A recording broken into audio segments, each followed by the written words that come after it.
Hello, I'm Jeff Hajic. I'm the owner and founder of Will Action Continuous Improvement and Continuous Improvement Central, and this is my ongoing series about project types for continuous improvement. So I have an overview video, and then we also have videos for each of these four. You are in Kaizen projects. The other ones are just-in-time improvements, countermeasure sheet projects, and then A3 thinking projects. And they go in an escalating level of complexity and resources that need to go into them.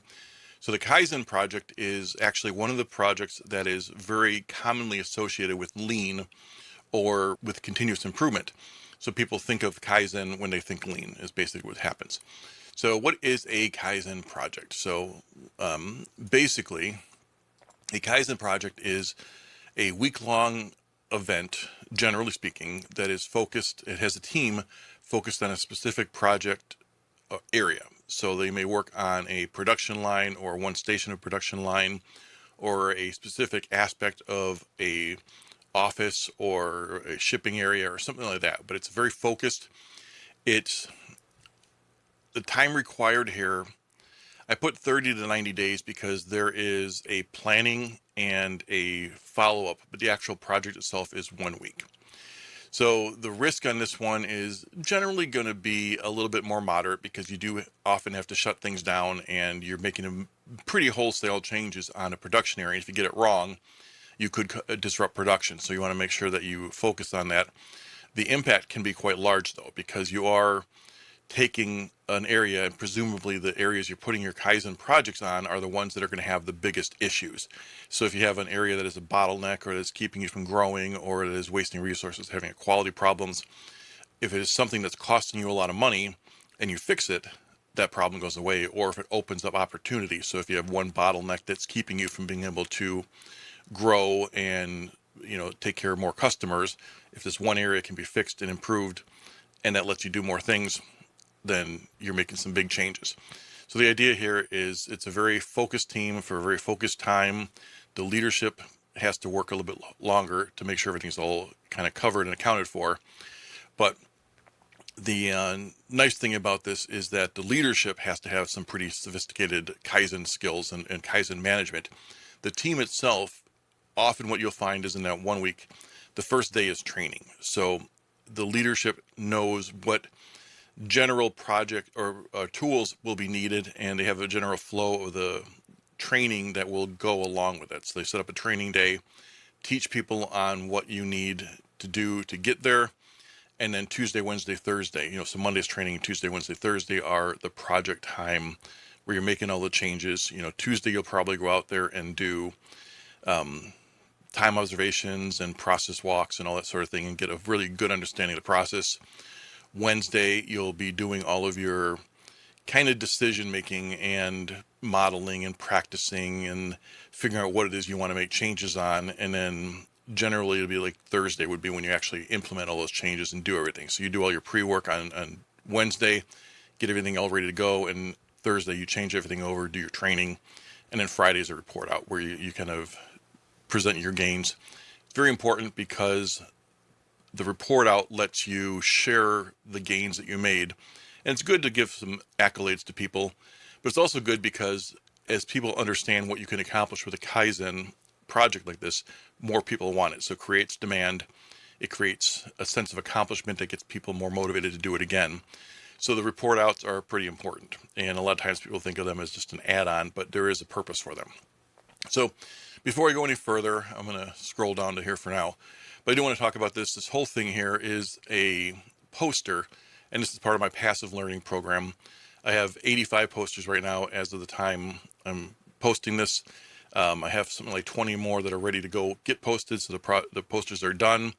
I'm going to get those posted up. So that's over 100 that are available now or pretty soon, and about 150 on the list of things to do afterwards. So they go pretty quick when I start working on them. But the idea here is that these get posted in your work area. They get posted in key locations. You can adjust those. There's a series on continuous improvement terms that you can have a new term of the day or term of the week. You can post them in break rooms. You can post them in hallways. You can post them in the cafeteria. So you can put them anywhere you want that people go and try and create this engagement and interest in some of these continuous improvement tools. So you can use them in any way you want. You can even print them out as brochures. You can give them to people during Kaizen events.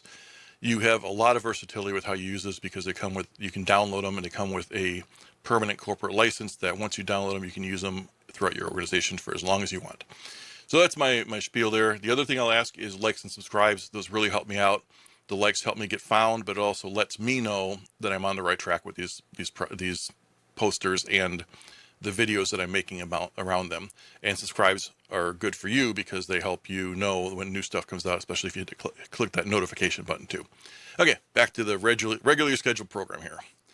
So the Kaizen project is really best for a few different areas here. Flow is a big one, and when you need a team is another big one. So when the project gets to be too big for a single person to handle in like a just-in-time improvement, you want to have a Kaizen event. So don't use it on strategic problems. It can be part of a strategic plan. So if you do have a strategic plan to improve sales in whatever region, you realize that this is a bottleneck in this work area on line, your widget Tron 2000 production line, station 4 is a bottleneck, and that you need to fix something on it. That's not necessarily a strategic project, but it's part of a strategic plan.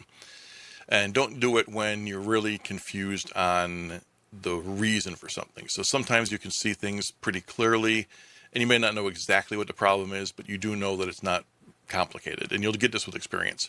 If it is something that you have no idea, if you're like working on paint and you get paint bubbling and you have no idea, that's not something that a Kaizen project team can come up with and figure out how to prevent the lack of adhesion on a metal surface. It's not their skill set. And having a bunch of rookies thrown into that kind of problem is not going to help if they can't figure out the root cause. So be careful when you use this project or this type of project. So how do you do it? You define the opportunity, you analyze the current state, develop your solutions. I already talked a little bit about the timeline. This is the pre-work.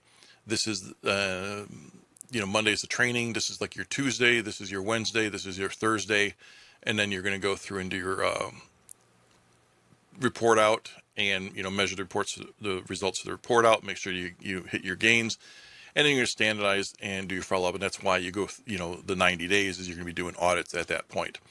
What does success look like? Well, the team has some learning associated. They get a learning opportunity.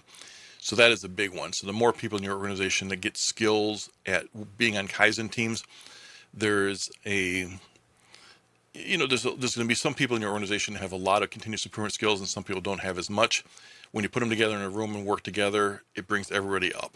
So everybody gets a little bit better. The people who are good at it, if they have to teach somebody, teaching is one of the best ways to get better at something. And if you're learning, obviously, if you have somebody teaching you, you get better at it too.